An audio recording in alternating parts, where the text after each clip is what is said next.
की Mumbai municipal कॉर्पोरेशनचा section 354 जो आहे त्याच्यामध्ये कमिशनरना पॉवर आहे, जर त्यांना असं निदर्शनास आलं की एखादी बिल्डिंग ही अतिशय धोकादायक परिस्थितीची म्हणजे C1 कॅटेगरीची असेल आणि त्याचा मालक किंवा त्यातले रहिवासी किंवा कुठची कोऑपरेटिव्ह सोसायटीची बिल्डिंग असेल तर ती कोऑपरेटिव्ह सोसायटी सुद्धा जर ती बिल्डिंग रिडेव्हलप करत नसेल किंवा ती पाडायला तयार नसेल, वेकेट करायला तयार नसेल, तर कमिशनर स्वतःच्या पॉवर्स मध्ये 1 महिन्याची नोटीस देऊन ती बिल्डिंग रिकामी करून घेऊन तिला डिमॉलिश करण्याचा अधिकार मुंबई म्युनिसिपल कॉर्पोरेशनला दिलेला आहे.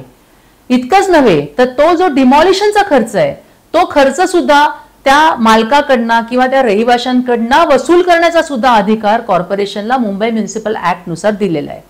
ह्याच्यातलंच पुढचं 354B सबसेक्शन बी सेक्शन बी जो आहे तर त्याच्यामध्ये काय म्हटलं गेलंय की ज्या इमारती 30 वर्ष जुन्या आहेत त्या 30 वर्ष जुन्या इमारतींना त्या बिल्डिंगचं वय 30 वर्ष झाल्यापासून 1 वर्षाच्या आत स्वतःचं स्ट्रक्चरल ऑडिट करून घेणं हे बंधनकारक आहे.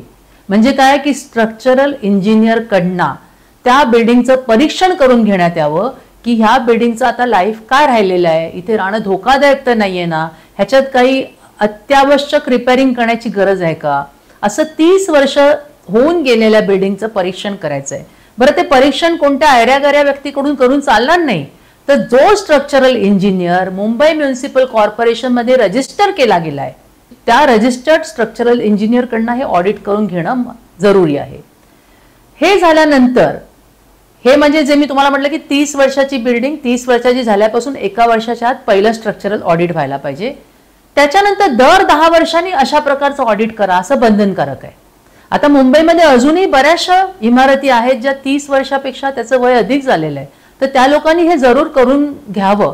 म्हणजे असं कायद्याची तरतूद आहे आणि असा कायद्याचा नियम आहे, तर हा नियम मला तुम्हाला सांगणं आवश्यक वाटलं.